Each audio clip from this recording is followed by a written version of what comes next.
Il est 11 heures et c'est l'heure de votre émission de débat et d'analyse de l'actualité de la semaine. Mesdames et messieurs, bonjour et merci de nous suivre. C'est officiel depuis ce vendredi. Le capitaine Ibrahim Traoré a été désigné à l'unanimité pour diriger la transition au Burkina Faso. Ce sont les forces vives de la nation qui l'ont désigné sous une forte pression des manifestants massés tout autour de la salle de conférence de Ouaga 2000. Ce matin, nous revenons largement sur les autres conclusions de ces assises. Vous le savez, ce sont des assises qui n'ont pas fait l'unanimité. Des voix se sont élevées pour décrier l'organisation et la précipitation par laquelle elles ont été tenues. Qu'en pensent nos analystes? Et pour finir, il sera question des grands chantiers du capitaine Ibrahim Traoré. Quels sont les défis les plus urgents à relever par le désormais chef de l'État du pays? Les chroniqueurs sont confortablement installés. À ma droite, nous avons Moussa Savadogo, il est journaliste et enseignant dans les écoles de journalisme. Puis à ma gauche, Karim Diallo, il est juriste et administrateur civil. Tout juste à côté de Karim, nous avons Maître Apollinaire Kielem de Tambela. Il est avocat. Blaise Kientega, journaliste également, devrait nous rejoindre incessamment. Le capitaine Ibrahim Traoré, désormais à la tête de la transition en cours au Burkina Faso, le tombeur de Paul-Henri Sandaogo Damiba a été désigné à l'unanimité par les forces vives de la nation au cours donc des assises nationales ce vendredi. Alors Moussa Savadogo, c'était prévisible? Oui, c'était prévisible. Personnellement, je n'ai pas été surpris. Et quand je vois le communiqué final qui parle d'unanimité des membres des assises, donc je pense qu'il n'y a pas de débat. Voilà. Donc, mais je pense que c'est un peu la logique. Personnellement, dès sa prise de pouvoir, je me disais qu'il n'avait pas d'autre choix que de rester. Même si lui-même avait dit qu'il était partant, quand on voit les conditions dans lesquelles il a pris le pouvoir. Vous avez parlé tantôt de la mobilisation des jeunes. Quand on a vu ce qui s'est passé les jours suivants, la mobilisation des jeunes, les mises en garde, les menaces, etc., etc., et je me suis dit, peut-être que c'est les jeunes qui voulaient vraiment de lui. Peut-être que c'est quelque chose qui est organisé, on saura peut-être plus tard, mais pour moi c'est logique, voilà, il s'est battu pour sa chose, il la garde, quoi. La chose lui est revenue donc. Voilà. Alors, maître, ce sont vos souhaits qui se sont exaucés. Le dimanche passé, vous l'avez souhaité, qu'Ibrahim Traoré soit à la tête de cette transition. Eh bien, on est là. Oui, voilà. Donc, je suis très content que ce soit ainsi. Parce qu'il faut savoir qu'on ne fait pas coup d'État pour remettre à quelqu'un d'autre. Au Burkina Faso, nous l'avons vécu. Quand on a fait le coup d'État contre Césaire-Bo, je crois que c'était le 7 novembre 1982, c'était les partisans de Thomas Sankara. Thomas Sankara a refusé de s'assumer. C'est alors qu'ils se sont entendus pour prendre l'officier le plus gradé parmi leurs rangs, qui n'était pas opposé à leur coup d'État. Et c'était Jean-Baptiste Ouedraogo, qui n'avait joué aucun rôle dans le coup d'État. C'est ainsi que Jean-Baptiste Ouedraogo est devenu président du Conseil supérieur du CSPS. Voilà. D'abord le CSPS, Conseil provisoire, CPSP, Conseil provisoire de salut du peuple, qui est devenu après le Conseil de salut du peuple. Voilà. C'est ainsi qu'il est venu au pouvoir. Et vous avez remarqué que très très vite, il y a eu des frictions, parce que Jean-Baptiste, qui n'était pas dans le secret des putschistes, ne connaissait pas la ligne que les putschistes avaient tracée. Donc il y a eu aussitôt dysfonctionnement au sein. Au bout de quelques mois. Au bout de quelques mois. Et l'écartement de Jean-Baptiste au profit de la révolution. La même chose s'est passée au Bénin quand Kérékou est venu au pouvoir. Parce que Kérékou ne faisait pas partie des putschistes. Ce sont les Janvier Assokpa, les Michel Aïkpe qui ont pris le pouvoir.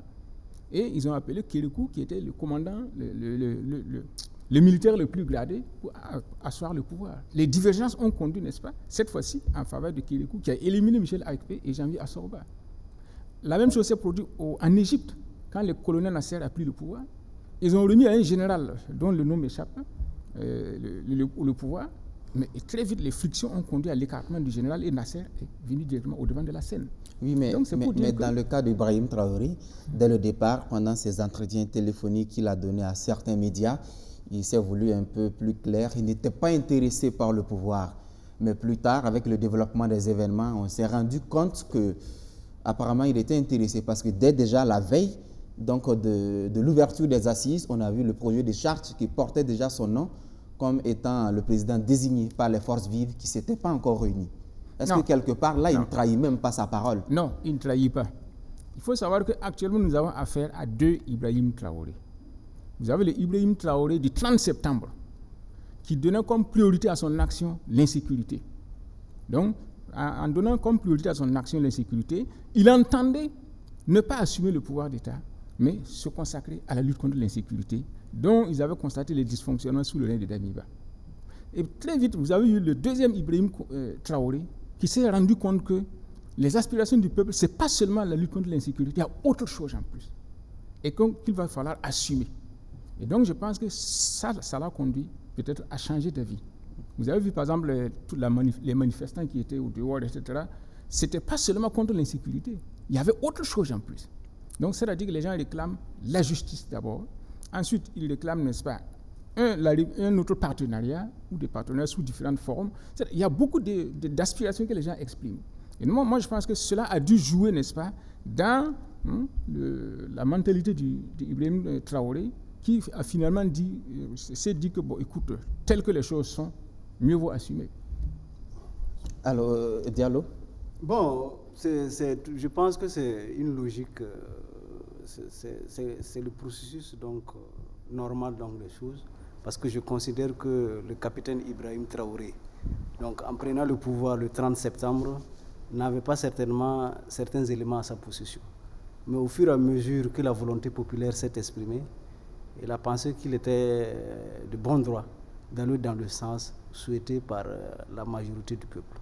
Ça, c'est le premier aspect. Le second aspect que je peux souligner, c'est que, en réalité, le stratégique commandant l'opérationnel, il est très difficile de rester dans l'opérationnel et d'attendre des ordres ou bien des décisions qui vont venir d'une autre entité. Dans la mesure où vous, à partir du moment où vous êtes sur le terrain, on peut penser que vous avez une maîtrise du terrain, vous avez une maîtrise donc des besoins de la troupe. Et si c'est vous qui prenez les décisions stratégiques, on peut penser que ça peut être en cohérence avec l'opérationnel sur le terrain. Il a donc sous-estimé peut-être la hauteur de la gestion de l'État quand il était au front sur le terrain en tant que capitaine qui commande ses troupes. Oui, ça c'est pas à exclure parce que le pouvoir d'État est tel que lorsque vous êtes extérieur au pouvoir d'État, il y a certaines données que vous n'avez pas qui fait que vous pouvez avoir des analyses biaisées. Mais une fois que vous êtes à l'intérieur du dispositif, vous vous rendez compte que la tâche est plus immense. Mais je considère en tout état de cause que à partir du moment où le peuple a décidé, il vaut mieux s'accommoder donc avec la volonté du peuple et travailler maintenant à ce que ce soutien populaire initial soit continu tout au long de la mise en œuvre donc, du temps restant donc, pour cette transition. Voilà. C'est pour dire que le destin des hommes peut basculer d'un moment à l'autre et c'est le peuple qui a le dernier mot. À partir du moment où le peuple se prononce, il vaut mieux aller dans le sens du peuple. Mais comment on sait que c'est le peuple qui s'est prononcé? Les manifestants qui se sont massés, qui se sont mobilisés avec les drapeaux russes, est-ce que ce sont eux le peuple? Oui, en tout cas, c'est une portion importante du peuple, parce que le peuple en lui-même est une fiction juridique. Le peuple, c'est l'ensemble des habitants du Burkina Faso.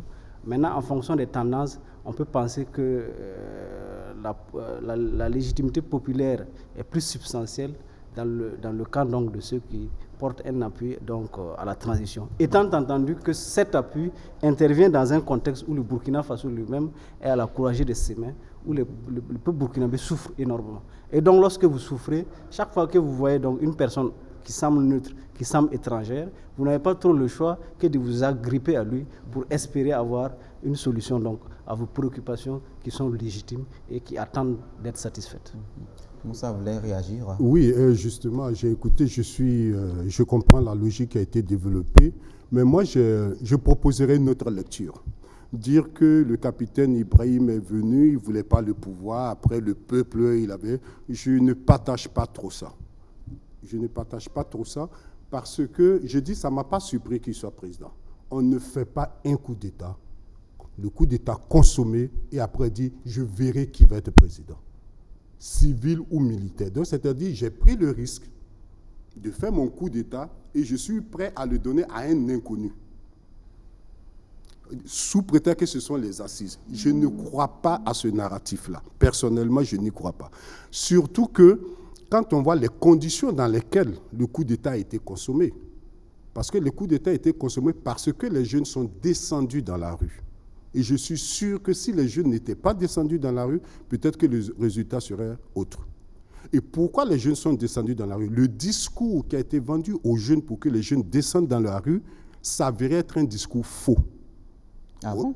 Oui, parce qu'on est sorti dire, c'est parce que le capitaine est entre les mains des forces spéciales françaises, c'est la France qui le protège, c'est la France qui ne veut pas des choses. Ce discours a été tenu sur les antennes de la RTB. Et malgré le démenti des Français, et jusqu'à aujourd'hui, il n'y a aucune preuve qui nous montre que les forces spéciales françaises sont venues protéger. On a Donc, vu... si on comprend bien, dès le départ, il y a eu cette volonté de manipuler la rue pour prendre le pouvoir. Je ne sais pas s'il y a eu une volonté, mais quand j'analyse le discours qui a été tenu, oui, il y a eu manipulation. Moi, je parle en tant que communicateur qui analyse le narratif, le discours. Parce qu'on a avancé quelque chose qui a été l'élément déclencheur, qui s'avère être fausse. J'ai vu hier sur vos antennes, justement, par rapport au fact-checking, où on est parti chercher des anciennes images de parachutistes burkinabés, et on a balancé ça sur les réseaux sociaux en disant que ce sont les forces spéciales françaises qui sont en train de parachuter à Camboïsen, etc., etc.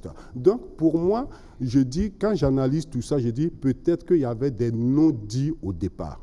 Je ne dis pas qu'ils n'ont pas eu raison de faire leur coup et consort, mais la manière dont la chose est présentée aujourd'hui, je dis qu'il y a des non-dits. La deuxième chose, moi, je suis sorti souvent, j'ai fait le tour depuis avant-hier à la place de la Révolution, je regarde, mais il n'y a pas de mobilisation. Nous sommes 21 millions de Burkinabés. Quand j'étais l'autre jour à la place de la Révolution, il n'y a pas plus de 700 personnes. Et donc, quand on me dit que c'est le peuple, je me dis, mollo, mollo. Et aujourd'hui, le discours qui est tenu, et je pense que Traoré doit faire très attention, parce que là, il y a un piège qui est tracé devant lui, et avec un gros fil, je ne sais pas s'il le voit.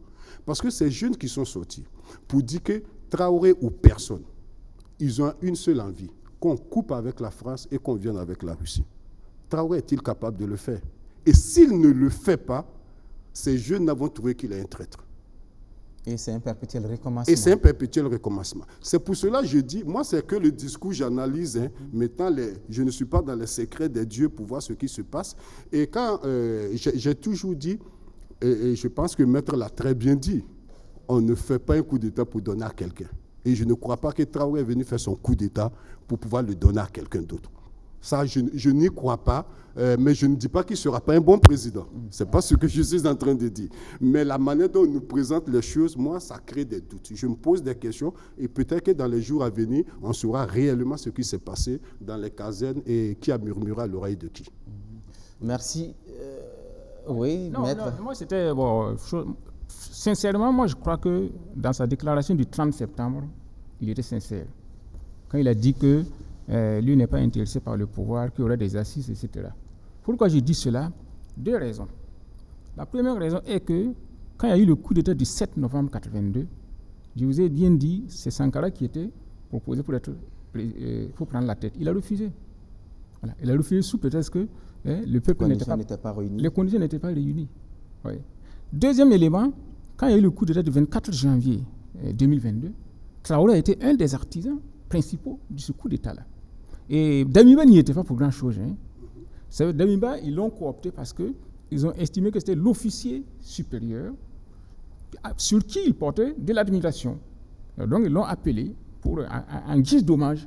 Voilà, parce qu'ils ont dit que parmi les officiers supérieurs, c'est celui qui s'est battu sur le terrain avec eux, etc. Donc, ils avaient un peu d'admiration pour lui. Donc, lui, ils ont remis le pouvoir. Donc, moi, je crois que, vu ces éléments-là, je crois qu'il était sincère quand il le disait le 30 septembre. Mais maintenant, les données ayant évolué, alors il a dû aussi se rendre compte de certaines choses. Puisque, à partir du 30 septembre, il avait la gestion du pouvoir d'État.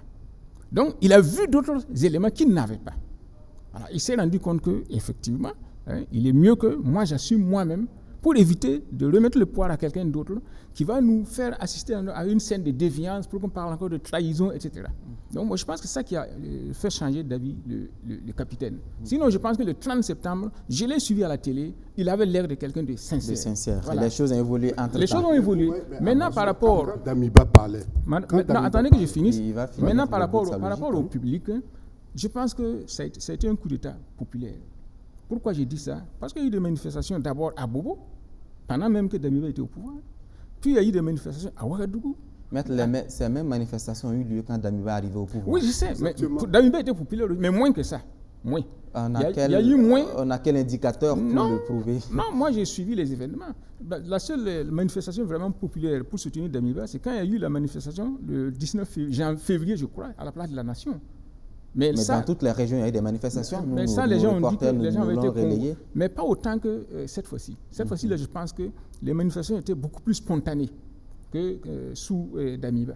Voilà. Donc, c'est-à-dire, le problème, c'est quoi? Je pense que partout, il y a des manipulations. Hein. Partout, il y a des manipulations. Mais vous ne pouvez pas manipuler quelqu'un contre ses intérêts. Oui. Donc, même quand on dit qu'il y a manipulation, c'est que la cause pour laquelle les gens sont sortis méritait d'être défendue. Merci beaucoup. On va un peu évoluer. Alors, la charte de la transition a été adoptée. 3 décisions majeures découlent de cette boussole de la transition. Il y a eu certes la désignation du chef de l'État, mais aussi la confirmation d'une autre assemblée législative de transition composée de 71 membres. Il y a eu aussi la composition du gouvernement qui a été plafonné à 25 ministres. Alors, Moussa, c'est visiblement les mêmes organes qui existaient qu'on tente de reconduire et même à peu près la même ossature finalement. Ouais, donc finalement, beaucoup se demandent pourquoi finalement Damiba a été destitué. S'il faut reconduire les mêmes organes. À l'exception que maintenant la charte dit que la fonction de parlementaire est gratuite. Je pense que c'est le seul changement majeur. C'est gratuit, mais avec une session permanente qui sera rémunérée. Est-ce que finalement on ne revient même pas? On attend de voir. Parce que justement, quand je lisais la charte, quand j'ai vu une session permanente, je me suis dit, ça veut dire quoi session permanente? Peut-être que les juristes vont nous éclairer là-dessus. On en saura certainement plus. Mais ce que je voudrais dire, moi je dis il faut faire très attention. Là, c'est un peu le communicateur qui parle. Il faut faire très attention au narratif. Quand Damiba est arrivé au pouvoir, il a tenu un discours qui a fédéré tout le monde. Même les partis politiques, après avoir dénoncé les coups d'État, etc., se sont ralliés. Parce qu'il est venu avec un projet qui reste purement théorique. Donc, Traoré est arrivé, il a dit la même chose. J'ai vu des partis politiques hier à la commémoration comment on appelle ça, de la révolution à l'espace, au mémorial Thomas Sankara, lui remettre des flambeaux, etc., etc. On est toujours dans le même chemin. Et je pense qu'il faut qu'on fasse très attention. C'est pour cela que je dis, pour moi, le narratif n'a pas changé. Maintenant, ce qu'on attend, c'est de voir concrètement sur le terrain. Parce que, qu'est-ce qui s'est passé? Il y a un autre élément que les gens oublient. Entre le 2 septembre, le 2 octobre, s'il vous plaît, entre le 2 octobre et aujourd'hui, il y a eu combien d'attaques terroristes sur le territoire burkinabé? Le nombre de PDI a augmenté. Les terroristes ont avancé. Les villages continuent de se vider. Non, l'occupation de l'espace du territoire burkinabé a augmenté. Mais personne n'en parle aujourd'hui. Donc, il ne faudrait pas qu'on se focalise sur Traoré, parce que moi, ma crainte, c'est de faire croire à Traoré qu'il est un ange. Parce que j'ai vu des musiques sortir. On a composé de la musique pour lui. Exactement comme on en a fait pour Mobutu Sese Seko au Zaïre à l'époque. Donc, je pense qu'il ne faudrait pas qu'ils tombent dans ce piège-là. Tous ceux qui sont en train Mais les gens aussi sont dans leur légitimité de rêver. Les gens rêvent, ça c'est vrai. Et je pense qu'il faut faire rêver les gens. Mais on ne peut pas faire rêver les gens sur du chimère. Parce que la question qui se pose aujourd'hui, la question du terrorisme, ça dépasse le cadre burkinabé. Aujourd'hui, les gens pensent qu'il suffit d'opposer la France à la Russie. C'est beaucoup plus compliqué que ça. La situation est beaucoup plus profonde que ça. Beaucoup plus compliquée que ça. Merci beaucoup à Moussa Savadoko. Blaise Kiatga vient de nous rejoindre. Alors, Blaise, il y a eu le chef de l'État qui a été désigné à l'unanimité. On parle également de la mise en place d'un organe législatif, l'Assemblée législative de transition, un gouvernement de maximum 25 membres. C'est pratiquement les mêmes organes que sous Damiba. Est-ce que là, on ne réédite pas alors les mêmes choses qui vont finalement peut-être aboutir au même résultat? Non, pas forcément, parce que c'est vrai que dans la forme, c'est la même chose, mais bon, je pense que dans le fond, ça va naturellement évoluer aussi, tenir compte aussi de cette expérience de 8 mois Parce qu'il faut se rappeler que c'est le MPSR qui continue de diriger. Hein. C'est le MPSR, donc il n'y a rien de nouveau par rapport justement à ces organes-là. Et puis bon, je pense que aussi c'est une volonté aussi peut-être à quelque part de se conformer à la communauté internationale et tenir compte aussi de la nécessité de la continuité donc du pouvoir d'État. Donc je pense qu'à ce titre-là, naturellement, on voyait ça venir. Maintenant, c'est peut-être dans le fond, hein, dans le fond, et même au niveau du gouvernement, c'est tenir compte autour des exigences. Et comme le jeune capitaine lui-même l'a dit, tout est urgent et il faut aller vite. Il faut modifier les paradigmes parce que la grande question aussi, c'est que il faut tenir compte aussi de la dynamique globale de la société. Depuis 2018, le président Roch Kaboré avait parlé de changement de paradigme. Et le changement de paradigme n'a pas eu lieu jusqu'à Inata. Dans un de ses discours, il est revenu, il a parlé encore de changement de paradigme. Voilà, on a entendu ce changement de paradigme-là. Ça renvoyait à quoi?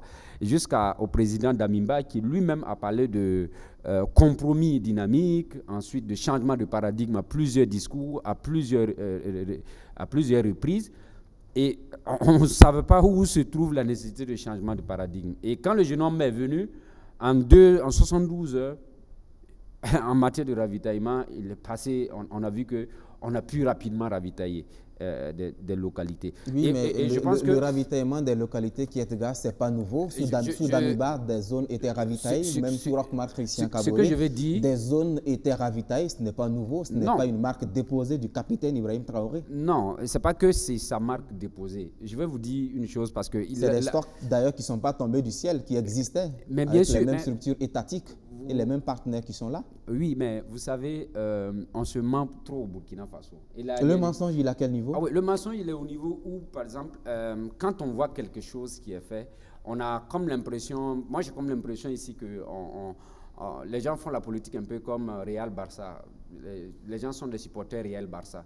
Le président Damiba, quand il posait des actions qui étaient bien, moi je le disais, c'était bien. Voilà. Et je dis aujourd'hui que quand il a parlé par exemple de la réquisition des véhicules, par exemple, c'est concret. Oui, c'est concret. Et voilà, il y a beaucoup de choses comme ça. Et la jeunesse rime avec ça. Même la révolution, c'est... quand on regardait les actions qui ont été posées par Sankara, on a dit que non, il allait vite, etc. Mais lui, il pensait justement que le pays est à un niveau où il faut justement aller vite, il faut bousculer les codes. Et c'est ça le changement de paradigme que les Burkinabés ont besoin.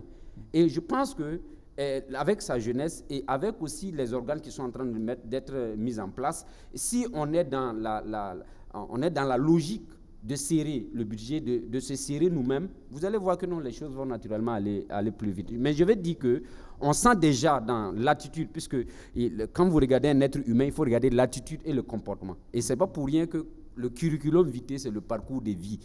Pour savoir qui est un individu, allez-y fouiller dans son passé, dans son parcours. Le parcours est très déterminant. Moi, les gens s'étonnent des gens, mais moi, je ne m'étonne jamais des gens. Quand les gens disent quand les gens ont le pouvoir, ils changent. Il suffit seulement de regarder le curriculum vitae, regarder les attitudes et puis de regarder le comportement. Et vous avez l'être humain. Je pense que c'est un jeune homme. Il a l'âge. Maintenant, dans la sincérité, s'il est bien encadré par un certain nombre de personnes, naturellement, il va faire tache d'huile.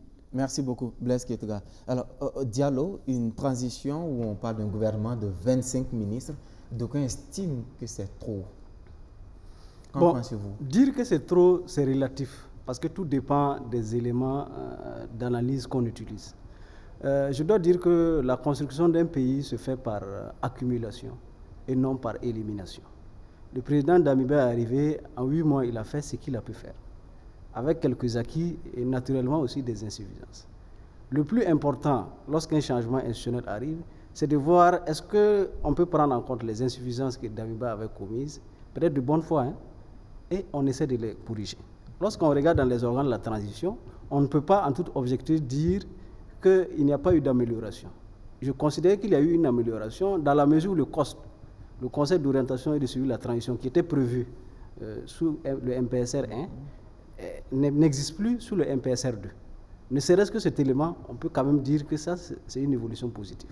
Parce que c'est des ressources supplémentaires qu'on engrange, c'est des ressources supplémentaires qu'on pourra injecter dans des secteurs de développement au profit des Burkinabés. Mais il y a l'ALT ça c'est le premier aspect. Le second aspect, par rapport à l'ALT existe, Mais même là, les modalités de fonctionnement de l'ALT ont été quand même révisitées.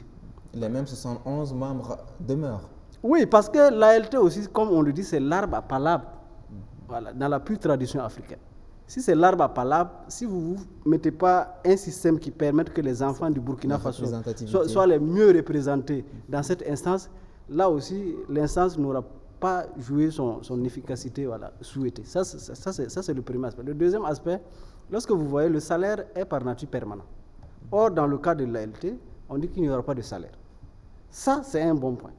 Maintenant, oui, j'arrive, puisque le problème c'est ça, c'est des éléments d'un ensemble. Il faut qu'on décortique chaque élément pour voir là où on peut corriger. Monsieur Abdul Razak Traoré. Hein? Voilà. Les indemnités de cession, elles seront servies. Mais j'ai vu effectivement quelque part dans la charte que la cession est permanente. Voilà. Je ne bondis pas sur ça pour dire déjà que c'est une insuffisance. C'est vrai qu'on n'en sait rien pour l'instant. Mais il faut interroger parce que je considère que la transition elle-même ayant 21 mois, si on met l'ALT 6 mois après, ça veut dire qu'on sera à 14 mois, 15 mois donc de la fin de la transition. Vous voyez que le délai est quand même réduit. Or, en période normale, dans l'année budgétaire, il y a deux sessions parlementaires de 90 jours chacune.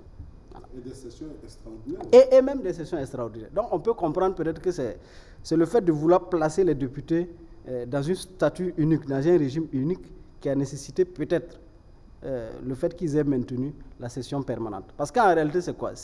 Quelque part, c'est un double piège aussi. Parce que si vous êtes en session permanente, ça veut dire quoi? Ça veut dire que même si vous êtes en formation, puisque vous prenez des indemnités de session, on ne va plus vous servir des frais de formation. Lorsque vous allez aller en mission ou quand vous avez une activité, on ne va pas vous servir une autre indemnité dans la mesure où vous prenez déjà l'indemnité de session. Et il n'y a pas de cumul d'indemnités en principe. Voilà. Donc c'est pour dire, et il faut aller concrètement. Au Burkina Faso, on aime souvent des discussions sans aller au concret. Allons de façon concrète. En période normale, un député burkinabé coûte combien au contribuable, au budget de l'État? Il a son salaire qui tourne autour de 900 000. Il a ses indemnités de cession dans le mois qui tourne autour de 900 000, je crois. À raison de 30 000 fois 30, ça fait 900 000. Donc quand on fait le cumul, ça veut dire qu'en réalité, un député coûte pas moins de 2 500 000 au contribuable burkinabé par mois en période normale. Il se trouve qu'en période exceptionnelle dans laquelle on se trouve, le même député se retrouve avec 900 000. Au lieu de 900 000 francs, au lieu de 2 500 000. En clair, c'est bon à prendre. En clair, c'est bon à prendre. Et mieux, le Parlement ayant pour attribution de contrôler l'action du gouvernement, qui, eux, a des membres qui ont un salaire et qui vont en mission permanente, je pense que les 900 000, c'est pas aussi... Mais en tout état de cause, on peut toujours discuter.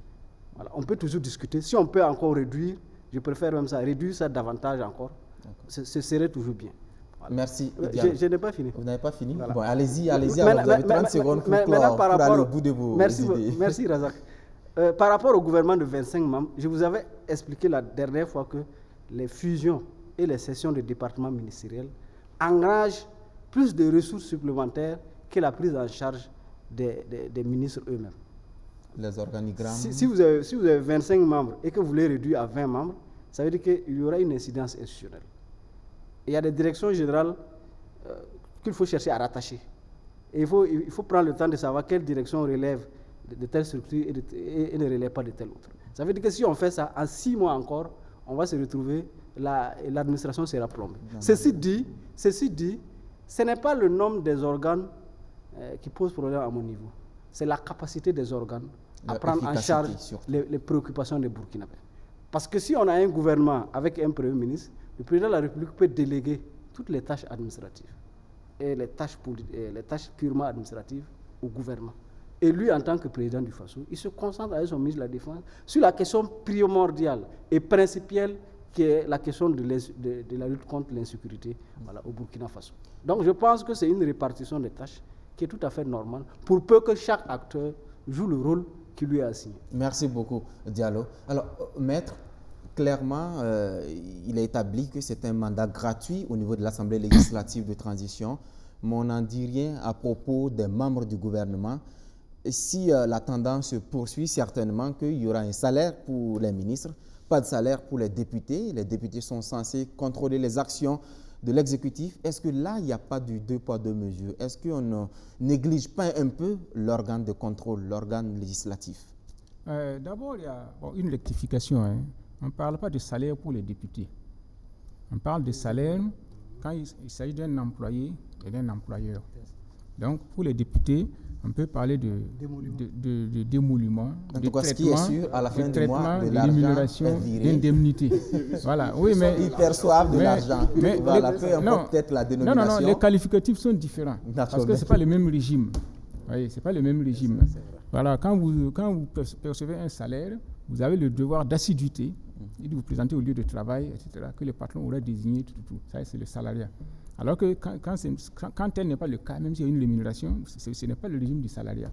Bon, donc il faut dire que vous avez parlé de 900 000 francs par mois, on ne peut pas le savoir. Parce que entre ce qui est officiel et ce qui n'est pas officiel, il y a souvent un grand fossé. Absolument. Voilà. Donc, sous Damiba, entend les députés qui se sont partagés des 2 millions, qui n'étaient pas prévus dans la charte. Il y a tous les à côté qui vont avec les bons d'essence, les indemnités, les autres avantages. Les autres avantages, etc. Donc, on ne peut pas le savoir. Maintenant, la différence, c'est qu'entre un député et un ministre, il y a quand même une différence. Parce que le ministre a une responsabilité individuelle, comme je vais le dire ailleurs. Il gère un département et il a la responsabilité d'un département qu'il gère. Ce n'est pas le cas du député, qui a une responsabilité collective et non pas individuelle. On a vu des députés, n'est-ce pas, qui ont passé tout leur mandat à dormir à l'Assemblée nationale. Voilà, sans que ça n'ait un impact sur le fonctionnement de l'État. Un ministre qui passait son temps à dormir, ça ne marcherait pas. Donc les fonctions sont différentes. On peut concevoir le mandat gratuit pour les députés, mais il est difficile de prévoir une fonction gratuite pour les ministres, vu les charges auxquelles il a à faire face. Maintenant, dire que le mandat est gratuit, ça, je suis très content parce que j'ai toujours milité pour ça. Voilà. Parce que, en prenant l'exemple de la Deuxième République, où le mandat était gratuit, et qui nous a donné l'exemple de voir, n'est-ce pas, des députés vraiment motivés qui faisaient leur travail. Voilà. Maintenant, il faut prendre les dispositions pour qu'il y ait des mesures d'accompagnement. Voilà. Sinon, le mandat gratuit, c'est ce que moi, j'ai toujours préconisé. Mais maintenant, dire que c'est une session permanente, ça me gêne un peu. Voilà, ça me gêne un peu parce que ça revient à annuler la gratuité du mandat du député. Voilà. Maintenant, vous avez dit que ce sont les mêmes organes qui ont été reconduits, etc. Ça n'a pas d'importance. Parce qu'il ne faut pas confondre l'enveloppe et le contenu. Si je prends l'exemple de la France, par exemple, la 5e République, c'est depuis 1958. C'est la même constitution. Mais dans cette même constitution, il y a eu plusieurs régimes qui ont géré différemment la nation française. Donc ça dépend de qui est dans le contenu. C'est la qualité des hommes qui compte. Maintenant, est-ce que la qualité des hommes vont changer ou bien est-ce que ce sera les mêmes personnes? C'est ça qui peut jouer. Oui. Et maintenant, un autre élément, c'est que, comme j'avais eu à le dire ici, les assises ont été précipitées. Il se retrouve que c'est presque les mêmes éléments qui sont revenus, comme ceux qui étaient venus, n'est-ce pas, pour les assises sous Damiba. Voilà, on a recontacté les mêmes organes. Bon, même si ce n'est pas les mêmes représentants, ce sont les mêmes organes. Et moi, ma déception est que je n'ai pas vu, par exemple, je n'ai pas l'impression que ces assises ont été inclusives. Parce que je n'ai pas vu le pays. On va y revenir. D'accord. On va y revenir. Moussa voudrait réagir rapidement. Oui, juste deux choses par rapport à ce qui vient d'être dit et aux nouveautés au niveau de la charte. Je pense qu'il y a un élément sur lequel on attend beaucoup le capitaine Traoré. Parce que dans ses discours, il a parlé de gestion gabégique et consort. Moi, j'attends de voir quel sera, lui, son salaire et le salaire de ses ministres. Et je pense qu'il donnera un premier élément pour qu'on puisse juger de la sincérité dont il bénéficie aujourd'hui. Je ne suis pas dans des jugements d'intention, je ne vais pas jouer au magicien, c'est les faits. On attend les faits de voir. Premier élément. Deuxième chose que je trouve importante, c'est un peu, on ne parle plus de cost, le conseil d'orientation. Oui, le conseil d'orientation, justement, parce que là, honnêtement, c'est un organe, personnellement, je ne comprenais pas beaucoup son sens. Je ne comprenais pas son sens, parce que ce qui est sûr aujourd'hui, je pense, et comme lui-même il a dit, le plus important n'est pas de multiplier les différentes structures, mais c'est d'aller très vite. Et comme on a dit, il a décidé d'aller très vite. Mais en même temps, je fais très attention parce que l'administration, c'est quand même des procédures aussi. Aller très vite, ça veut dire quoi? Est-ce qu'il va demander au département ministériel de mettre entre parenthèses certaines procédures et aller très vite? Si oui, qu'en est-il de la gestion transparente des choses? Donc, vous voyez, il y a beaucoup d'éléments comme ça qui lancent, c'est bien, a priori c'est bien, mais dans la faisabilité, on attend de voir les choses. On attend de voir. Par rapport à rapidement, il faut qu'on avance. oui, non, par rapport à l'urgence, l'urgence suit un carnaval légal.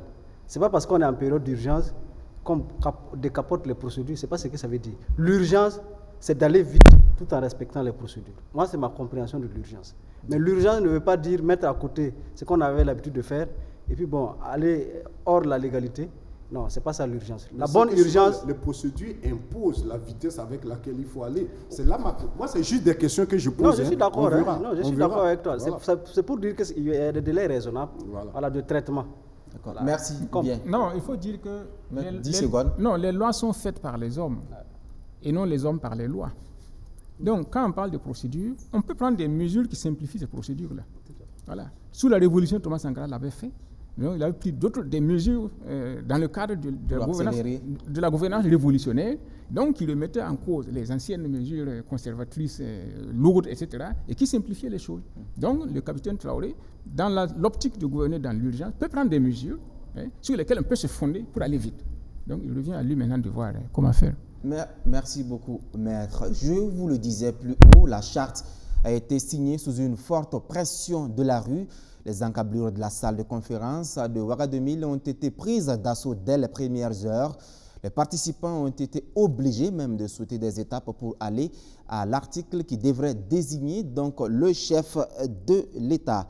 Est-ce que là, on peut dire que les forces vives ont désigné en leur âme et conscience? Moussa Sawadoko. Bon, vous voyez, moi, je me pose encore beaucoup de choses parce que après le coup d'État, on nous a dit que les activités des partis politiques et les activités des OSC sont suspendues. C'est ce qu'on nous a dit.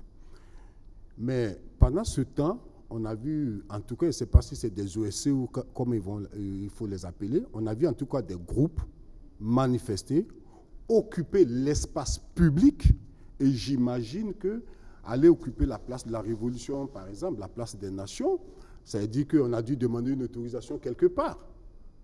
Donc, je me pose vraiment des questions. Est-ce que ce qu'on appelle aujourd'hui le peuple est sorti, les jeunes sont sortis, je me demande jusqu'où les jeunes sont vraiment sortis et jusqu'où on les a sortis. Moi, je me pose Est-ce que ça a apporté, ça a influencé les participants de ces assises? Bien sûr qu'à partir de ce moment, mais est-ce que vous vous rendez compte de la virulence des propos qui ont circulé ces derniers jours au Burkina Faso? La virulence des propos à tous les niveaux. Tout le monde est passé à la casserole. Et une violence qui n'était pas seulement verbale, mais qui était aussi physique. Parce que quand on dit des assises, et c'est ce que je ne comprends pas, et moi personnellement, c'est quelque chose que je reproche au capitaine Traoré. Sincèrement. Je pense qu'à partir du moment où il a fait le coup d'État, il a dit qu'il y aura des assises et comme ça. Tous ces jeunes qui sont venus s'entasser, il fallait trouver un moment pour les éloigner. Parce qu'à partir du moment où ils sont là, vous avez vu que même le président du CDP a été pris à partie, etc. Vous pensez que les gens qui sont venus travailler sincèrement? Je vous jure que celui qui aurait dit aux assises, je ne suis pas d'accord pour que Traoré soit président, on allait le lyncher. Donc il y avait cette peur-là qui était là. Mais Clément Savadogo, de l'ex-majorité présidentielle, c'est voulu formel, il dit qu'il n'a pas été influencé par ces manifestants. Bon, oui, ça c'est sa décision. Je ne suis pas dans sa tête. Moi, je regarde un environnement où il y avait beaucoup de passion, il y avait plus de rationalité, il y avait beaucoup de fausses informations, il y avait des jeunes qui étaient chauffés à blanc, tous les risques étaient là.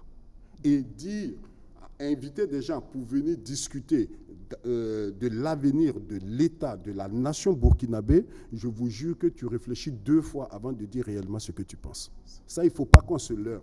Maintenant, pourquoi cette mise en scène-là? C'est la question que je me pose. Pourquoi on a laissé les jeunes venir? Pourquoi on a permis à ces jeunes-là d'aller occuper l'espace public? Le jour de l'ouverture des assises, au centre-ville, beaucoup de magasins étaient fermés parce que les gens avaient peur. Ça pouvait dégénérer à tout moment. Donc, oui, Les assises ne se sont pas passées, de mon point de vue, dans des conditions de sérénité qui permettaient aux gens de faire un débat vraiment contradictoire et de donner le fond de leur pensée. Ça, telle est ma conviction. Merci beaucoup. Ketra, est-ce que les participants ont eu cette sérénité de décider en toute conscience? Non, je pense que c'est le contexte aussi, hein, mais je pense qu'il y a des gens qui ont plutôt donné leur point de vue, parce que, bon, vous savez, depuis 2014, l'insurrection de 2014, et bien avant ça, quand il y avait, les jeunes essayaient de manifester leur colère, les gens crient à la manipulation. Et aujourd'hui, j'ai toujours dit que les jeunes du Burkina aujourd'hui sont des jeunes d'un autre logiciel. Donc ceux qui dirigent là, s'ils ne dévirusent pas le logiciel là, ça va être compliqué. Ça va être compliqué pourquoi? Nous sommes en guerre. Qui paye le lourd tribut? C'est la jeunesse. À l'insurrection de 2014, qui a payé le lourd tribut? C'est la jeunesse. J'ai dit qu'au Burkina, la jeunesse joue la finale, remporte la coupe, mais la coupe disparaît. On disparaît avec la coupe. Et ça veut dire quoi? Aujourd'hui, là, les jeunes que vous êtes en train de voir, là, regardez dans leur visage. Ils sont dans le chômage béant. Les dernières statistiques disent quoi? Les jeunes de 18 à 35 ans, ils sont majoritaires. Je ne vous coupe pas. Avant d'en arriver, je ne vous coupe pas, écoutez-moi s'il vous plaît. Je ne vous coupe pas, écoutez-moi. Oui. Ils sont dans le chômage béat, mais c'est qu'on se rend compte que ces jeunes ont des drapeaux russes à tout vent, que ces jeunes s'organisent à louer du matériel de sonorisation, que ces jeunes font des banderoles à l'effigie du capitaine Ibrahim Traoré. On est au chômage et on est capable de faire toute cette organisation. Mais ceux qui estiment qu'il y a de la manipulation, est-ce qu'ils n'ont pas raison quelque part? Je vais vous expliquer. Vous avez, de 1900, vous avez souvent, il faut suivre la dynamique de la société. Razak, en 2000, on venait de rentrer dans l'Internet. Aujourd'hui, il y a des jeunes qui n'ont pas peut-être fait de longues études, mais qui aujourd'hui, il y a des gens sur les réseaux sociaux qui essayent d'expliquer comment fonctionnent les sociétés, comment fonctionne la politique, etc., etc. Il y a ce premier aspect des choses. Le deuxième aspect des choses, quand vous prenez 90 jusqu'à nos jours, ou pour ne pas dire 83 jusqu'à nos jours, vous avez presque 2 décennies. Et une génération, c'est 25 ans. Et vous avez des gens qui ont occupé la scène depuis 40 ans. Mais vous confisquez des générations, et quand cette génération va se sentir frustrée, puisque d'abord, vous ne l'avez pas formée politiquement, idéologiquement, c'est les mêmes têtes politiques qui tournent autour. Et parallèlement à ça, vous avez, il y a un rapport du PNUD qui démontre que il y a quelques individus qui détiennent une grande part des richesses. Donc, il n'y a pas une égalité en termes de distribution des richesses. Donc, ce que je veux dire, si vous voyez qu'il y a des questions de drapeaux russes, etc., il y a certainement des groupes à gauche, à droite qui essaient d'influencer, mais dans la réalité aussi, il faut écouter cette jeunesse-là. Si vous n'écoutez pas cette jeunesse, ça va être très compliqué. Et quand ils voient le capitaine, je suis d'accord qu'il y a des groupes de pression. Mais quand ils regardent le jeune capitaine-là, ils se sentent en eux.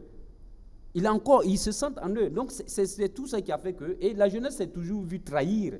Donc, cette fois-ci, là, ils se disent, il faut qu'on maintienne la veille pour que cette fois-ci, notre couple ne disparaisse pas. Et c'est ça la réalité. Mais la question qui se pose... Et en fait, si vous voulez, et je l'ai dit à qui veut l'entendre, si vous voulez réorganiser tout, faites tout, vous allez voir qu'on va en arriver à une situation où la jeunesse veut par moment participer, mais elle n'a même pas les officines pour participer. Et je suis d'accord que ces assises-là, c'est allé trop vite. C'est allé trop vite, on ne devait pas aller comme ça, ça n'a pas été trop inclusif, on devait ratisser là, je suis d'accord avec tout ça. Mais si vous voyez qu'on est dans cette situation-là, c'est parce qu'on a refusé de regarder certaines réalités en face depuis longtemps. À chaque fois quand la jeunesse manifeste son ras-le-bol, on veut la contraindre au silence, on veut démontrer qu'elle est manipulée, etc., etc. Et aujourd'hui, on fait face à la réalité. Et la réalité qui nous vient en face aujourd'hui, c'est que cette jeunesse-là, elle a besoin de s'exprimer. Maintenant, il faut trouver les canaux dans lesquels cette jeunesse va s'exprimer. Et vous allez voir que ça va baisser la tension. Merci. Maître? Oui. Alors, est-ce que les participants ont eu cette sérénité qui était nécessaire pour travailler à ces assises nationales? Moi, je pense. Vous savez, on dit généralement « Vox populi, vox Dei ». La voix du peuple, c'est la voix de Dieu. Vous connaissez Saint Ambroise. Bon, Saint-Ambroise était évêque. Mais nous sommes, non, je vous nous sommes 20 millions au Burkina vous Faso. dis, attendez. Les manifestants étaient plusieurs centaines massés tout autour de la salle de conférence de Ouaga 2000. Ouais, monsieur Traoré, nous sommes 20 millions, combien votent? Combien de gens votent? C'est ça. Roch qui a été élu, le dernier président là, il a été élu par combien? Quelques millions en tout cas. Donc il y a toujours, comment je vais dire là, une représentation. Et il y a toujours une majorité, par exemple, qui se sent représentée à travers ceux qui sont les plus actifs. Est-ce que vous avez vu? Donc, laissez-moi terminer ce que je vais vous dire. Allez-y, maître. Voilà. À Milan, on n'avait pas d'évêque. Il fallait élire un évêque. Qui? Un bébé a dit Ambroise évêque. Et tout le monde a crié Ambroise évêque. Et c'est comme ça qu'il est devenu évêque de Milan. Vos populi, vos dei. On a vu ici au Burkina Faso, quand Maurice Améro est parti, on a dit Lamizana au pouvoir. Et Lamizana est devenu président du Faso. Mais c'est la voix du peuple. Maintenant, il faut comprendre une chose. Le lumpen prolétariat n'a pas la même logique que la bourgeoisie et l'aristocratie. C'est leur logique à eux. Maintenant, il revient aux hommes politiques de la comprendre. Et quand on dit qu'ils n'ont pas eu la sérénité nécessaire, mais Boukari Koutou est devenu Moro Nabakoma en forçant le collège de sages. Il avait mis une pression autour de l'endroit où il fallait désigner le chef. Et il a dit que si vous arrivez à savoir bien voter, mais vous aurez la tranquillité. Si vous ne votez pas bien, laissez-moi terminer. Il n'y a pas eu sérénité. Et c'est une pression populaire. C'est une pression populaire. Et même à l'intérieur, Clément Saorga a bien dit que lui, il a voté en toute âme et confiance. Il l'a dit. Voilà. Donc ça veut dire que ça n'empêchait pas les gens, n'est-ce pas, à l'intérieur, de voter en toute âme et conscience. Si vraiment ils étaient le vrai représentant. Si c'était vraiment le vrai représentant. Parce que quand vraiment on a mérité sa place aux assises, ça suppose qu'on a une personnalité qui peut faire face à tous les défis et qui peut se prononcer en toute âme et conscience. Mais si on a été un ramassis, qu'on a ramassé au hasard pour venir aux assises, sans personnalité, sans conscience, etc., là, on peut être victime, n'est-ce pas, de ce qu'on appelle la pression. Sinon, ceux qui étaient autour, là, mais regardez, comme je vais dire là, les gens étaient un peu partout, à la place de la nation, au monument des martyrs, vers la salle de conférence, etc. Mais on peut dire qu'ils sont manipulés. Mais comme j'ai eu à le dire, on ne peut pas manipuler quelqu'un contre ses intérêts. C'est qu'il y avait un fond qui permettait cette manipulation. Voilà. Allez manipuler les gens contre leurs intérêts. Vous allez voir si ça va marcher ou pas. Ça veut dire qu'il y avait un fond qui permettait cette manipulation. Et on n'empêche pas les autres aussi de manipuler. Ça n'empêche pas les autres aussi de manipuler. Moi, je dis par rapport à la fuite de Blaise Compaoré en 2014. Il était majoritaire ici, les députés, il était majoritaire à l'Assemblée nationale, etc. Mais il n'y a pas eu un seul partisan de Blaise Compaoré qui est sorti pour contrer. Ça montre quoi? Que sa représentativité était fictive. Sinon, s'il y avait eu vraiment des gens aussi qui étaient prêts à se battre contre Blaise Compaoré, mais peut-être que le sort aurait été différent. Voilà. Nous, on l'a vu ici, quand le président, sous le CSP, on a vu sous le CSP, quand Jean-Baptiste Ouedraogo était président, et qu'on avait arrêté le président Thomas Sankara, les partisans de Thomas Sankara ont manifesté pour demander sa libération, etc. Et Maurice Yamouro a promis aussi de faire marcher les gens de Koudou jusqu'à Ouagadougou pour soutenir Jean-Baptiste Ouedraogo. Est-ce que vous avez vu? Mais les partisans de Sankara ont dit « Ok, nous, on vous attendons à Tanguy de Souris. On va se régler contre la boue. » Merci beaucoup. C'est pour vous dire que toute personne a la possibilité d'essayer de manipuler. Si vraiment ton message peut passer, tant mieux.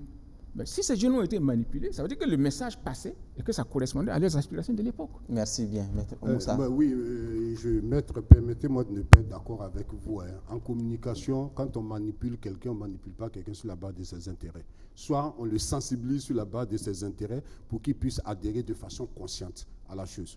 Quand on manipule, ça veut dire que quelque part, on a travesti un peu la réalité. On te fait croire que c'est ton intérêt. Mais celui qui tient ce discours-là sait que ce n'est pas ton intérêt. C'est cette perception qu'on va te donner pour que tu puisses donner toute ta force pour pouvoir servir la cause qu'on veut te présenter. Et je vais dire, moi je n'ai rien. Je suis de ceux qui pensent qu'il faut effectivement qu'on revoie nos accords avec la France. Parce que ça ne peut plus continuer comme ça. Je suis d'accord.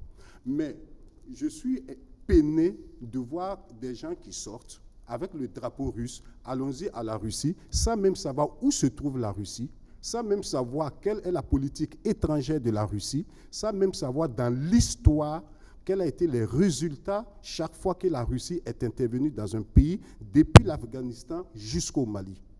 Et je suis sûr que beaucoup de ces jeunes-là ne savent rien de tout ça. Donc, c'est là où je dis qu'il y a le danger.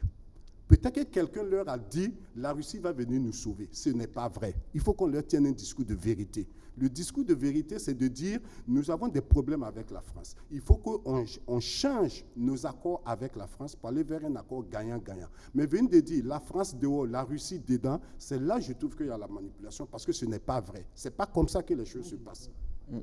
Voilà. Non, Diallo va réagir et puis après on revient à vous. Bon, non, par rapport à la tenue des assises, moi, je pense qu'il y a deux éléments qu'il faut prendre en compte. Je considère dans un premier temps qu'il y a peut-être une crise de légitimité. Dans la mesure où ceux qui étaient dehors n'étaient pas peut-être sûrs que ceux qui sont à l'intérieur vont traduire fidèlement les aspirations auxquelles donc, eux ils prétendent. Ça, c'est le premier aspect. Le deuxième aspect, vous savez que la rue peut changer la donne, mais la rue, si elle n'est pas organisée, elle risque de ne pas avoir de représentants à l'intérieur du cadre qui décide. La difficulté qu'on a eue, c'est ça. C'est-à-dire que le président Ibrahim Traoré a bénéficié d'une large légitimité populaire, notamment au niveau de la frange jeune. Mais comme il n'était pas dans un cadre prédéfini, on n'a pas vu le scénario par lequel il faut les prendre en compte pour qu'ils soient à l'intérieur donc des assises. Parce que la difficulté, c'est ça. Si vous regardez les différentes catégories donc, qui ont été invitées aux assises, c'est des catégories qui avaient déjà une reconnaissance plus ou moins officielle. Je note effectivement qu'il y a eu des organisations qui avaient donc une reconnaissance officielle mais qui n'ont pas été conviées. Voilà. Ça c'est des insuffisances qu'il faut travailler à corriger. Voilà. Parce que je n'ai pas vu le CZD, je n'ai pas vu le barreau burkinabé et ainsi de suite, plus certains acteurs. Mais les acteurs qui étaient déjà présents, je pense, pouvaient aller dans le sens donc souhaité par le peuple. Donc en fait la difficulté c'est ça. Et il faut dire que quand on parle de sérénité, la sérénité ce n'est pas par rapport à la personne elle-même. La sérénité justement c'est par rapport au peuple. On est serein justement lorsqu'on sait qu'on va dans le sens souhaité par le peuple. C'est la meilleure sérénité en fait. On ne peut pas avoir une sérénité en dehors du peuple. Voilà. Toute la sérénité qu'on peut avoir, c'est pour aller dans le sens de la prise en compte des intérêts supérieurs du peuple. Voilà. Donc c'est ça. Maintenant, quand on regarde l'urgence par rapport à la précipitation donc, de la tenue des assises, bon, est-ce qu'on avait aussi trop le choix? Parce que plus ça tardait, plus il y a des pressions qui montaient, et bon, on n'a pas une maîtrise du futur. Oui, mais on pouvait tenir un discours franc à ces jeunes. Si on a pu convoquer les assises en quelques jours, on aurait pu se donner du temps en 2 semaines, je ne sais pas moi, en 3 semaines, on aurait pu tenir ce discours franc aux jeunes. Oui, mais c'est ça. Mais les éléments, la situation est tellement éphémère et, comment je vais dire, conflictogène, qu'on ne peut pas, on peut pas donner le temps. On est obligé de consolider au plus vite et puis maintenant aller gérer ce pourquoi on est venu. En réalité, c'est ça. D'accord. Merci, Diallo. Kietga, à présent. Vous savez, d'abord, dans un premier temps, vous savez, quand vous parlez de le peuple réel, là, Razak, je dis à un député, un ex-député Sugrok, que vos histoires de réconciliation, vous ne vous entendez pas et tout. Quand il y a eu la guerre en Irak, là, Zelensky a convoqué une rencontre de réconciliation avant d'aller contre les Russes.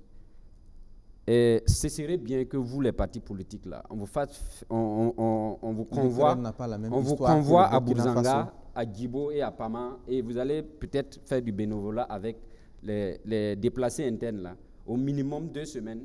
Et c'est là que vous allez sentir qu'en réalité, les gens ne veulent pas aller vite. Parce qu'aujourd'hui, là, le Burkina est dans une situation très délétère, avec les groupes armés qui ont coupé un certain nombre d'axes. Ça fait qu'aujourd'hui, nous sommes dans une situation économique très difficile. Et on vient dans une situation où l'offre même en termes d'emploi, en termes de trucs, c'était compliqué. Déjà. Donc on était en train de trouver des solutions à des problèmes déjà qui étaient structurels qu'on n'a pas réglés pendant des années, on n'a pas vu venir. Parce qu'on s'est contenté simplement dans des salons feutrés à dire bon, ça va aller, ça va aller. C'est ça la réalité. Pour ce qui est des drapeaux russes, vous savez, il ne faut pas qu'on soit hypocrite. Et je dis que notre partenaire historique même tombe dans le piège de ce qui même n'est peut-être même pas une réalité. Comment les Russes vont arriver à manipuler des gens avec qui vous êtes depuis 60 ans? Nous, on est en train de parler le français. C'est déjà un atout. Il y avait l'OIF. Il y a combien de structures qui fonctionnent aujourd'hui de la France qui fonctionnent dans tous les domaines? Quand vous prenez les grandes entreprises en Afrique occidentale française, c'est qui? C'est la France. Mais avec ces milliards, avec ces milliards de dollars, on ne peut pas influencer. Les réseaux sociaux appartiennent aux Russes. La connexion Internet appartient aux Russes. Si vous voyez qu'il y a ça, il faut d'abord tenir compte du contexte géopolitique du Mali et aussi d'un certain nombre d'actions qui ont été posées par la Russie dans le cadre de ces accords avec le Mali. Et cette jeunesse-là, aujourd'hui, même quand vous voyez Assimi Goïta, il est plus aimé au Burkina Faso qu'au Mali, je le dirais même.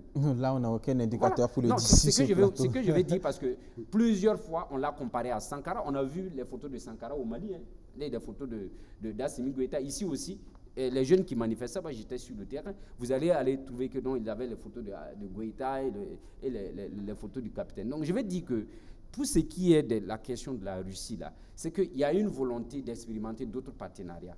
Et il faut que notre ancien partenaire le comprenne. Il faut revisiter les paradigmes. Ils ont essayé, ça n'a pas marché parce que justement, ils fonctionnent eux aussi avec un vieux logiciel. C'est-à-dire passer par les chefs d'État, sommet dépôt, ça a foiré. On peut recruter des petits jeunes formés en leadership, 2-3 jours là, on rassemble à Montpellier, ça a foiré. Qu'est-ce qu'il faut faire? Il faut parler au peuple. Il faut parler au peuple et dans un discours de franchise. Voilà. Et puis arrêter cette hypocrisie. Comme on le dit, un peu de choses dont il y a des Français qui sont venus morts pour nous. Nous, on a eu 8000 gens qui sont partis. D'accord, on va plus refaire ce débat.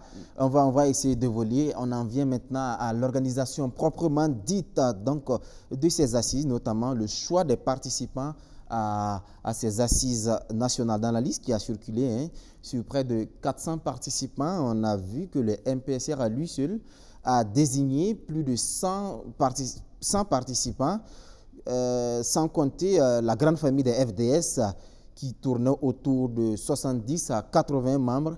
Est-ce que là, avec près de la moitié des participants, disons, proches, on va dire, de Ibrahim Traoré et de l'armée, est-ce qu'on pouvait s'attendre à un autre résultat? Diallo. Oui, je ne sais pas sur quelle base donc l'échantillonnage a été fait. Je note effectivement que comme tout processus, il y a eu quand même quelques insuffisances. Quelques insuffisances, non pas par rapport donc, aux catégories qui ont été visées, mais par rapport au nombre même de participants affectés à chaque catégorie. Parce qu'effectivement, il y a des catégories qui ont 100 personnes, d'autres ont 20 personnes, d'autres ont 10 personnes, alors qu'il y a d'autres catégories sociales qui n'ont pas été prises en compte. Parce qu'effectivement, quand j'ai regardé la liste, je n'ai pas vu le CGD, par exemple. Mais il y avait d'autres OSC, il y avait le SPON, le secrétariat permanent qui était représenté avec 2 membres, je pense. La grande famille des ONG. Je n'ai pas vu le barreau, par exemple, le barreau burkinabé. Non, je suis d'accord, mais c'est pour dire que si c'était...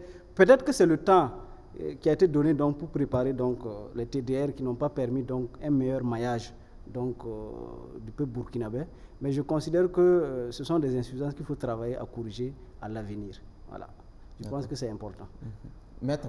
Oui, il faut dire que, comme j'avais eu à le dire la semaine passée, j'ai trouvé que ces assises ont été un peu précipitées. Donc, ça ne permettait pas vraiment de faire un ciblage adéquat en fonction de la représentativité.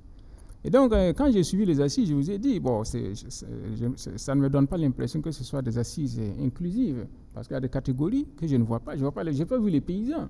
Je n'ai pas vu les éleveurs. Moi, les paysans, on ne sait pas s'ils sont représentés convenablement par la Confédération paysanne du Faso, mais la CPF a été invitée, je pense. Écoutez, soyons clairs. 80% des Burkinabés sont soit des paysans, soit des éleveurs. Quel a été le taux de leur représentation ici? Et puis les paysans ne sont pas représentés, n'est-ce pas, par les organisations fêtières paysannes qui sont en fait la bourgeoisie paysanne, si je peux ainsi dire. Bon, on ne sait pas non plus si nous sommes pas sur la liste du MPSR, parce que les sangs ne sont pas tous militaires. Non, écoutez, les vrais paysans là, ils sont analphabètes. Même s'ils ne sont pas analphabètes, ils ne savent pas bien lire et écrire. C'est pour ça que j'avais proposé que, si on veut vraiment que ce soit inclusif, qu'il y ait même des traductions simultanées, que les gens s'expriment dans leur langue et qu'on traduise. Là, on va savoir que ce sont vraiment les représentants du pays profond du Burkina Faso. Est-ce que vous avez vu? Donc, ça veut dire que ce sont des assises de classe, de la classe bourgeoise. Donc, qui ont décidé pour 20 millions de Burkinabés. Qui ont décidé, n'est-ce pas? Laissez-moi terminer quand même. Le maître va terminer. Qui a décidé, n'est-ce pas, pour les 20 millions de personnes. Voilà. Donc, c'est ça le vrai problème. C'est pour ça que moi, je me demande si c'était inclusif ou pas. Sinon, par exemple, pour revenir à la question de la sérénité, les gens apprécient dans toute sérénité. Et là, je reviens à Diallo qui dit que la sérénité, c'est aller dans le sens du peuple. Et comme moi, je suis dans le sens du peuple, là où il y a le peuple, je suis content. Je suis content. Là où il y a le peuple, même si le peuple se retourne contre moi, là où il y a... J'ai été le premier à soutenir les Korwego ici, contre beaucoup de bourgeois, des magistrats, des avocats, parce que là où le peuple s'exprime, moi je suis à l'aise. Voilà. Donc, je rejoins Maître Quint qui dit que les assises n'ont pas été inclusives. Je voudrais juste donner 2 chiffres. À la fin du PNDS 1, quand il a eu le bilan du PNDS 1, il y a 2 chiffres qui ont retenu mon attention. Le PNDS 1 dit, au niveau de son bilan, que 7 300 000 Burkinabés, sur les 21 millions que nous sommes, vivent en dessous du seuil de pauvreté. Donc, un peu plus du tiers de la pauvreté. Je n'ai pas dit des personnes vulnérables ou pauvres. J'ai dit vivre en dessous du seuil de pauvreté.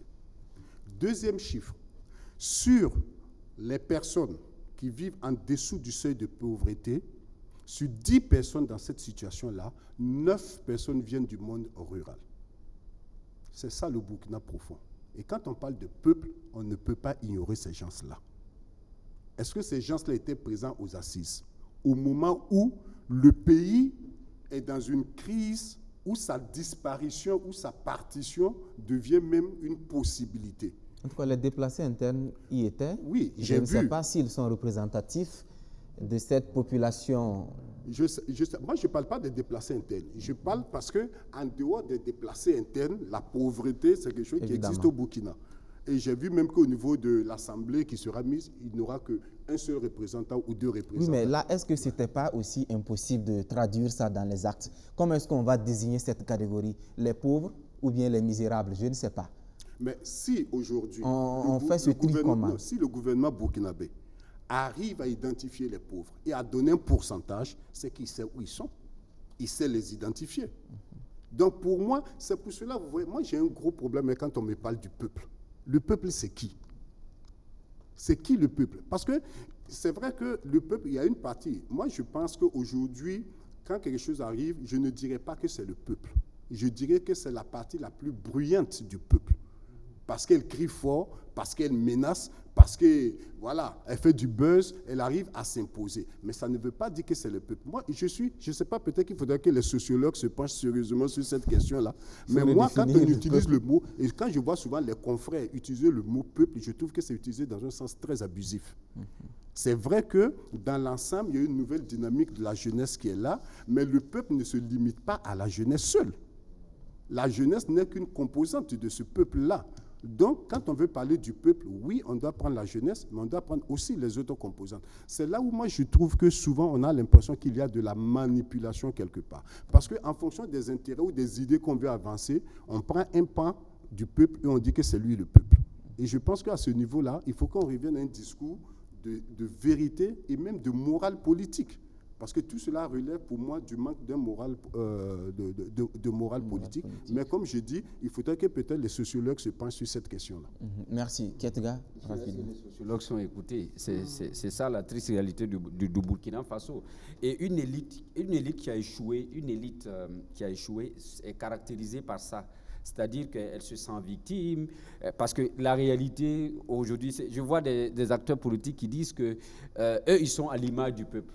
Ils sont à l'image de la population. Mais est-ce que c'est faux? Non, mais attendez, vous ne pouvez pas être aux décisions et puis ne pas définir les valeurs qu'il faut injecter dans la société. En 2005, quand il y a eu Burkina Perfective 2025, vous l'avez lu? Regardez les caractéristiques du Burkina 2025. C'est l'élite qui dirige aujourd'hui, là. Cette même élite-là, elle voyait les choses venir. Et quand Laurent Bado parlait le professeur Laurent Bado, gloire et honneur à ce monsieur-là, quand il disait que il y avait des dangers qui venaient, les gens on le qualifiait de quoi?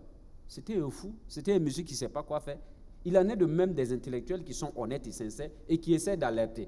Et quand chaque élite vient, on s'entoure de vous et là, on s'entoure des gens qui montrent comment il faut casser les autres acteurs politiques, etc. Et on met les préoccupations du peuple de côté. Le peuple était bel et bien là, maître. Parce que dans les provinces, que ce soit à Ouayouya, que ce soit à Kaya, que ce soit à Bobo-Dioulasso, il y a des gens qui ont participé aux assises en manifestant. Voilà, ils ont participé à ces assises en manifestant. Parce que le gros problème aussi au Burkina, c'est quoi? Quand vous dites il faut inclure tout le monde, il faut inclure tout le monde. Quand un pays a des problèmes, je pense qu'il appartient aussi à tous les acteurs de se mettre debout et de contribuer justement à trouver des solutions.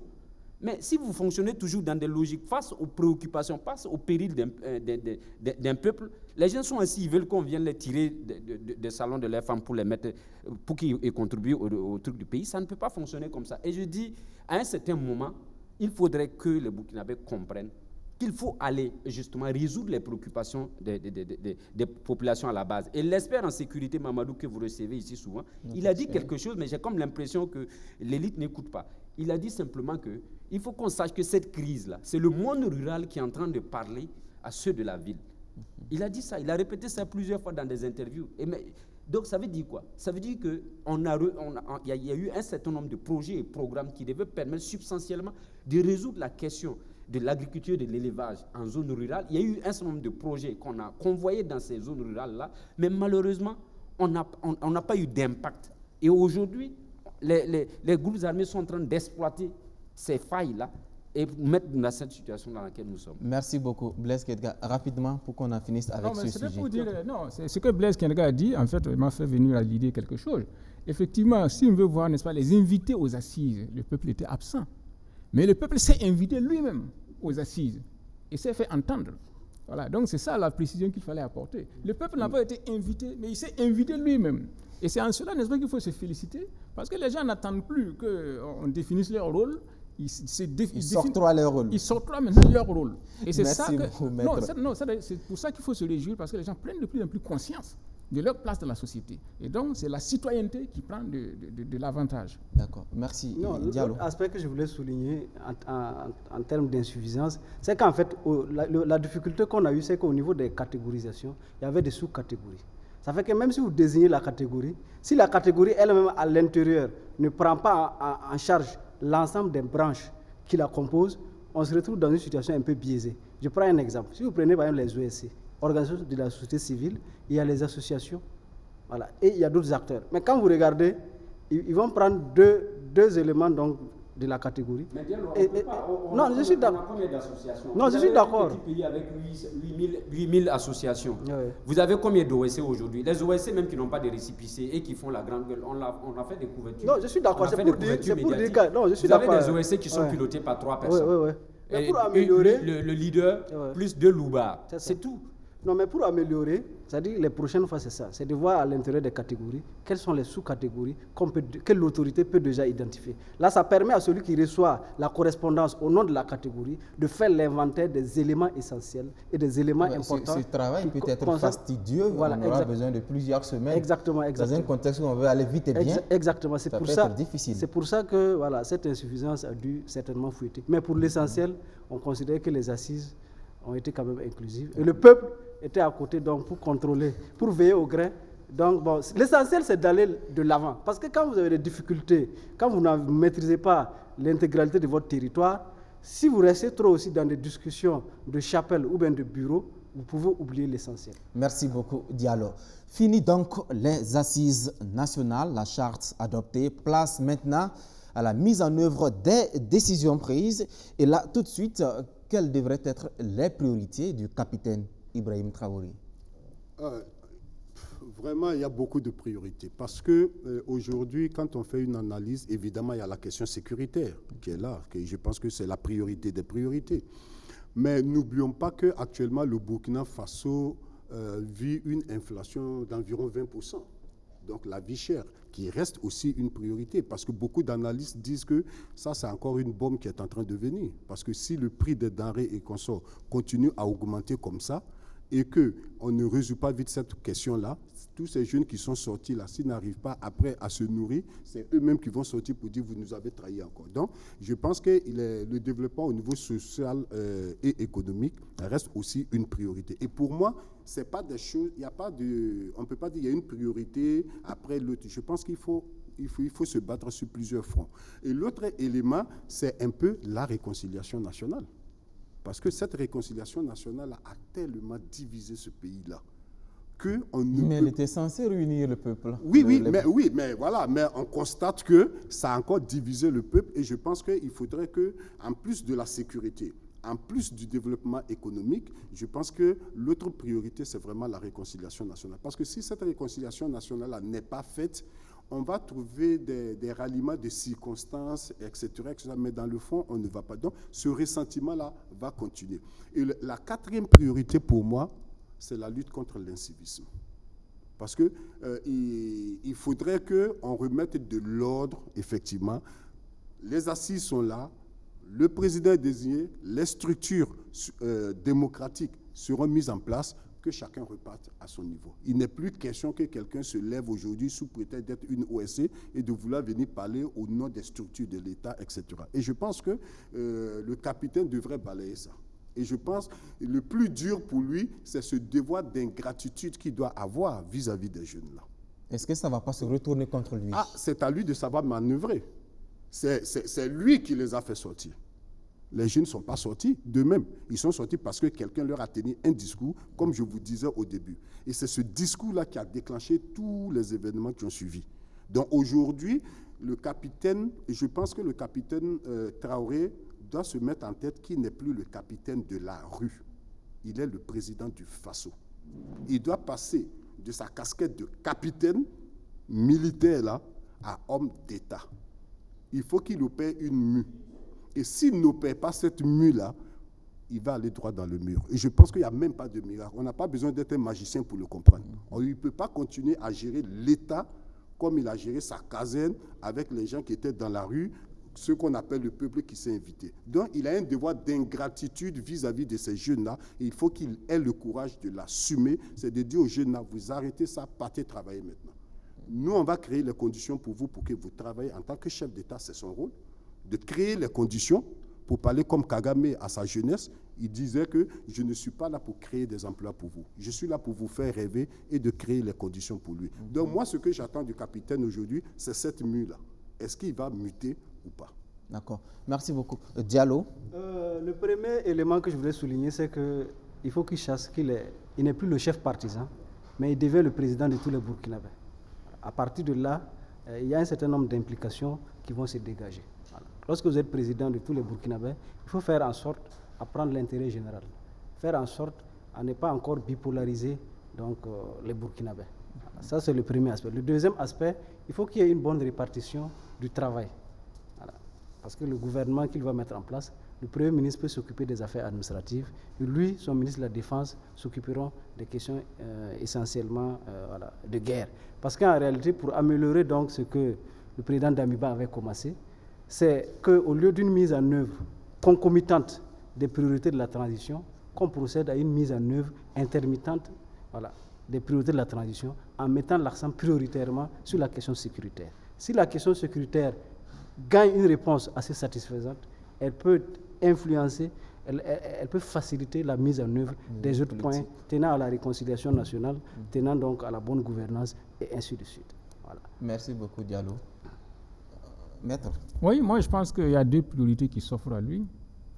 La gouvernance sécuritaire et la gouvernance politique. La gouvernance sécuritaire, là, il faut qu'il règle le problème de la lutte contre l'insécurité.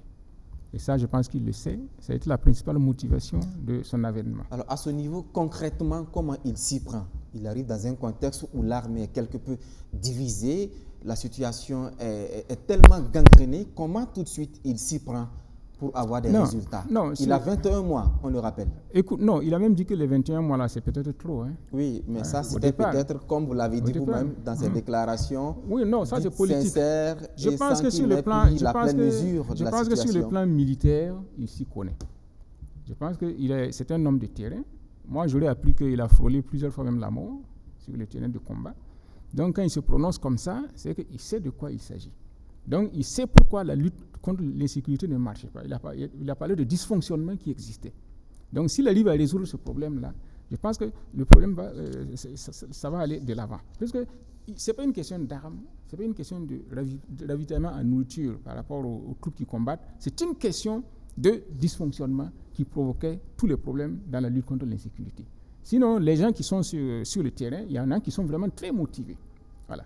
Donc, je pense que sur ce plan-là, en tant que militaire et en tant que stratège, bon, moi, j'ai un peu confiance. Je pense que ça ira. Maintenant, sur le plan de la gouvernance politique, c'est là que les problèmes peuvent se poser. Il est face au défi de la démocratie populaire. C'est tout. Vous savez, n'est-ce pas, bon, Renaud Dumont a dit que la dictature est plus facile que la démocratie. Parce que quand vous voulez gouverner dans la dictature, c'est très facile. Là. Vous allez ici, vous allez là-bas. Mais en démocratie, ça demande beaucoup plus de souplesse et d'analyse. Et donc, il est face aux exigences d'une démocratie populaire. Une démocratie populaire, c'est quoi? C'est gouverner avec le peuple. Le peuple ne demande pas nécessairement une amélioration de ses conditions de vie. Hein. Non. Il veut se sentir considéré. C'est tout. Le peuple veut savoir que la gouvernance est transparente et que il est pris en compte. Voilà. Même si ces problèmes ne sont pas réglés, on va essayer de régler ces problèmes dans la mesure et dans les limites des possibilités. C'est ça la gouvernance populaire. D'accord. Merci et donc, beaucoup, il s'agit de mettre les gens au travail. Voilà. Et que les gens soient face à leurs propres défis. Et non pas de vouloir faire les choses à la place des gens. Voilà. C'est ça les défis d'une gouvernance populaire. Et c'est ça le principal défi. Et donc, dans ce défi-là, il faudra qu'ils sachent lire les messages des manifestants, les traduire en actes, et puis pouvoir les interpréter aussi. Donc, c'est ça maintenant la plus grande difficulté. Donc, quand Moussa dit que, par exemple, il y a des pro-russes, etc., etc., on ne peut pas dire que c'est le capitaine qui les encourage, mais ce sont des expressions. C'est ça, c'est une question aussi qu'il faudra trancher certainement. Voilà, c'est une expression. Et c'est une question. On va marquer il reviendra au capitaine, de rassurer tous ces gens. D'accord. On vous revient. Monsieur Tombiano est en ligne. Bonjour, Monsieur Tombiano. Oui, bonjour, Monsieur Traoré, et bonjour à tout le monde. Merci. Allez-y pour votre contribution. Voilà, donc j'ai pris le premier sujet que je vais essayer de rallier ça au dernier sujet, notamment la conclusion des assises et par rapport aux défis que monsieur le capitaine doit faire face. Il faut se dire ici, je pense que tout est fin prêt. Voilà, parce que là, je fais allusion au défi pour dire que ce qui est bien ici est que ce qui a fait partir le président Blaise Compaoré, je pense qu'il est au courant de ça, Roch ainsi que Damiba. Et maintenant, il faut tout un long diagnostic, mettre sur table les failles, les actes manqués de tous ceux qui l'ont précédé et essayer de trouver le juste milieu. Et j'ai toujours plaidé, j'ai toujours dit qu'ici, nous souffrons ici un peu d'un mal entourage. Et il va falloir qu'il fasse très attention que ce qui a bouffé les autres là ne soit pas encore le même sujet qui va le bouffer, parce que là, en ce moment, ça sera très catastrophe. Et ne sont pas loin d'un perpétuel recommencement, parce que si là, les choses ne sont pas soignées à la racine, il s'agit ici de la malgouvernance, la gabegie et autres. Donc, il se dit ici que le défi est lourd et léger à la fois. Parce que s'il n'exploite pas les failles des autres pour faire de ça un acquis, et que s'il va retomber encore dans les mêmes erreurs, je pense que ce même vent va souffler sur lui. Je ne le souhaite pas. Donc, pour dire ici, c'est quoi? Et il n'a qu'à faire attention à cette population, voilà, cette masse qu'il a encouragée. Contrairement à ce que Maître Kielem a dit que non, c'est la rue. Non, il faut se dire que ce coup d'État a été mijoté. Même si ça n'allait pas être le capitaine Traoré, il faut dire que quelqu'un d'autre allait se porter garant de conduire ces soldats-là pour la libération. Il faut se dire qu'il y a un dysfonctionnement au sein de l'armée, que ces mêmes soldats, depuis un certain temps, parlent. Et malheureusement, ça n'a pas été traité. Donc, vous dites qu'ici, c'est de voir que non, cette même population qui avec des vuvuzelas acclamés là, peut être encore l'occasion de chute. Vous dites qu'ici, je fais allusion ici à ce que Damibé avait cru que non, le retour de Blaise Compaoré sera la bienvenue. Parce que cette même population l'avait soufflé aux oreilles pour dire voilà Blaise Compaoré. Et malheureusement, ça a été mal exploité. Donc, pour dire ici, ce même peuple-là, voilà, qui t'acclame là, ce même peuple est encore prêt à se mettre dehors pour te mettre dehors. Voilà, pour dire que là, il faut travailler avec attention, travailler avec technique. Voilà, pour sortir, il ne pourra pas faire tout. Ce n'est pas l'aspiration du peuple. Il ne sera pas un saint. Mais de travailler de telle sorte que l'insuffisance des autres, là, la faille des autres, là, qu'il exploite ça et fait de ça un atout pour sortir ce peuple, pour sortir en tout cas cette population qui souffre depuis un certain temps. Je pense que le dimanche passé, a parlé des gens qui mangeaient des fruits. Je suis actuellement dans la région de l'Est. Je vis cette situation, j'ai vécu cette situation. J'ai vu des gens qui ont cueilli les bourgeons de karité pour manger, pour se nourrir de ça. Et pour dire encore que je salue parce qu'il y a des ravitaillements qui se multiplient ici. Certes, même si ce n'est pas le capitaine Damiba qui a initié ça, il a modernisé ça. Parce que nous avons vu l'échec de Gasquinet et autres, où vraiment ça n'a pas été le cas. Mais ici, c'est par avion, même si le tonnage, la quantité n'est pas ça, mais en tout cas, un bon travail est fait sur le terrain. Et nous félicitons le nouveau gouvernement qui va prendre, je félicite le capitaine, en tout cas, qu'il soit bien attentionné. Et il a toute la carrure et tout ce qu'il faut pour réussir son combat. Merci et bonne journée. Merci beaucoup, M. Tombiano, pour votre fidélité. Merci bien. Oui, vous terminez en 30 secondes pour qu'on puisse donner la parole à... Non, pour dire que par rapport rapport à la Russie, tout ça là, il revient au capitaine de tenir un langage de vérité, de dire aux gens, voilà ce que nous pouvons faire, etc. Quand c'est transparent, les gens acceptent. Est-ce que et maintenant, le dernier défi, vous lisez la charte, n'est-ce pas? Je pense qu'il y a le problème de la refondation de l'État qui se pose aussi. Et ça, je me demande si en 21 mois, ce sera possible. Parce qu'il faudra voir maintenant, après la transition, sur quelle constitution nous allons partir. Est-ce qu'il faut reconduire la 4e constitution ou bien est-ce qu'il faut refonder carrément le fonctionnement de l'État par l'élaboration et l'adoption d'une autre constitution? C'est donc moi je suis partisan.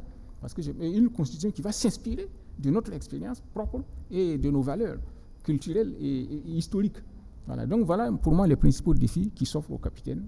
Donc je pense qu'il saura les relever. Beaucoup, et que si 21 mois, ce n'est pas suffisant, peut-être qu'on réunira d'autres assises plus populaires pour prolonger la transition. D'accord. Merci beaucoup, maître.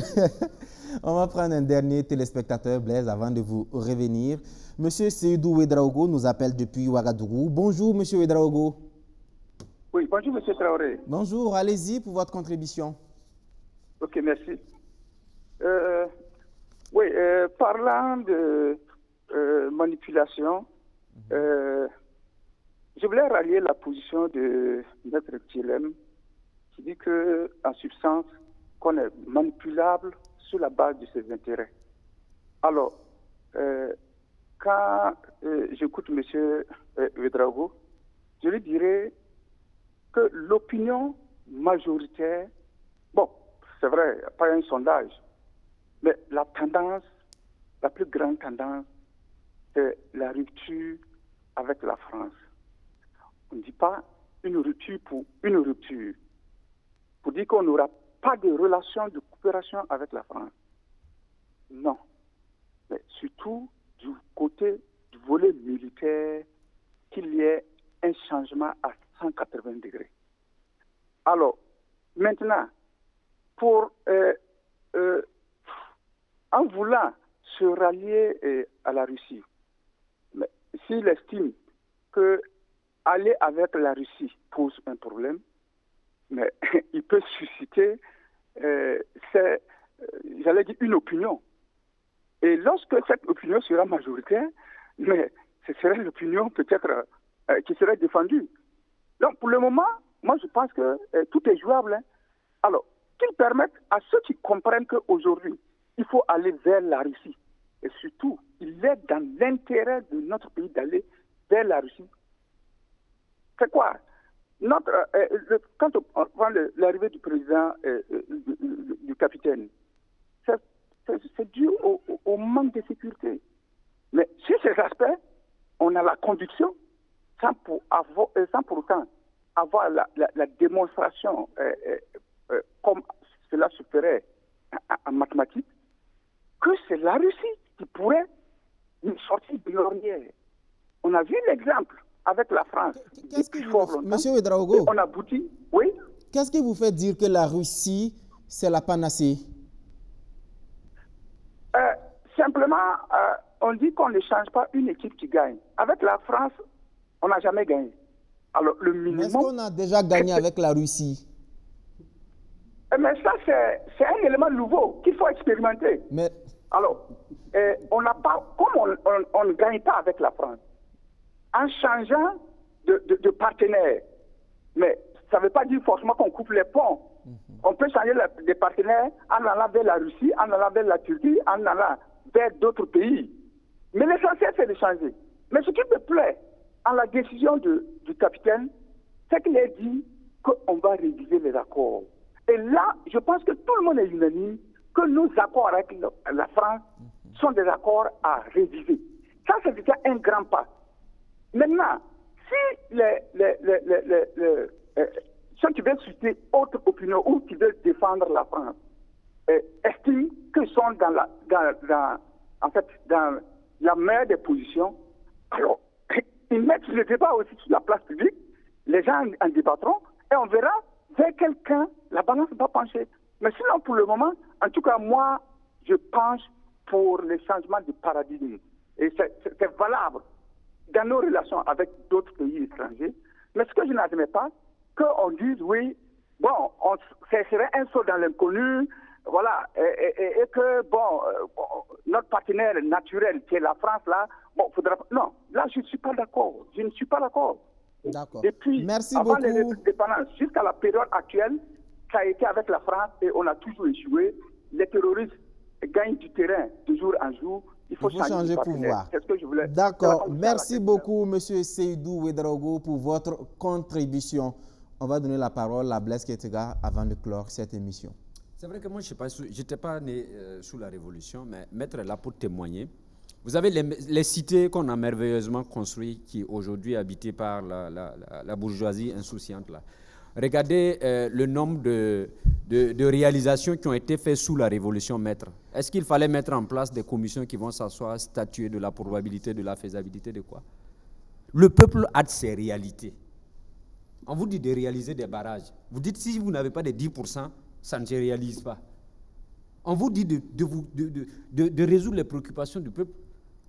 Vous êtes là, et voilà où on est aujourd'hui. Pour ce qui est par exemple, de la Russie, priorité aujourd'hui. Pour moi, la première priorité, c'est que le capitaine conserve son salaire de capitaine.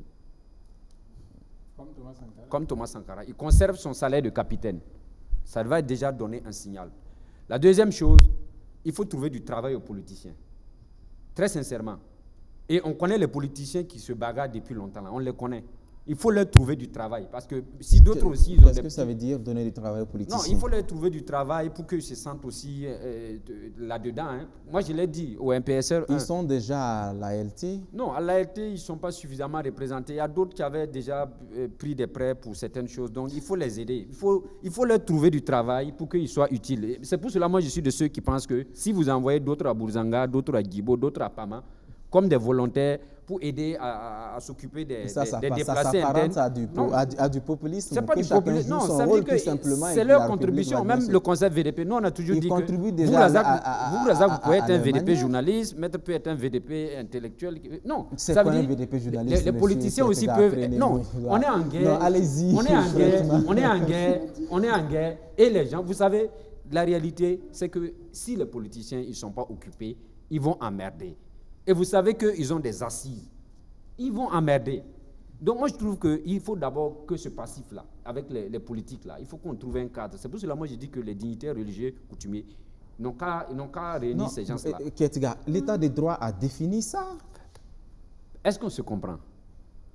Non, vous tentez de faire croire qu'on ne sait pas où mettre les politiques. Parce que la question de la réconciliation, il y a des aspects qui sont structurels. Vous avez par exemple des gens qui ont été dégagés dans l'administration, il y a des gens qu'on a fait des injustices, etc., etc.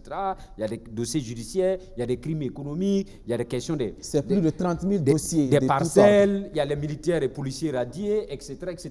Ça, c'est des trucs concrets et réels. Maintenant, l'autre réconciliation, là, qu'on tente de nous faire croire, là, la réconciliation entre les anciens camarades qui ne se sont pas entendus, là, surtout politique, là, il faut qu'on trouve un cadre pour eux. Et ils vont laisser le petit travail. La deuxième chose, c'est que je suis de ceux qui estiment que pour mettre tout le monde à contribution, il faut créer des think tanks et appeler les experts. Voilà, les experts en communication, les maîtres sont là, ils ont vécu la révolution, ils vont essayer d'encadrer le petit. Parce qu'il y a une réalité qu'on doit découvrir aujourd'hui. Les enfants sont en train de vouloir résoudre un problème, les problèmes que les aînés ont passé 30 ans à créer. Ces aînés étaient jeunes à son temps, Blaise Ketega. Merci beaucoup pour votre contribution. Ça sera tout pour aujourd'hui. On est vraiment pris par le temps. Je vous rappelle donc qu'on était avec Blaise Ketega. Il est journaliste et directeur de YAM Info. Avec Moussa Sawadougou, également journaliste et enseignant dans les écoles de journalisme. À côté de moi, il y avait Karim Diallo, juriste et administrateur civil. Puis Maître Apollinaire Kielem de Tambela. Merci donc à tous pour vos interventions et votre disponibilité.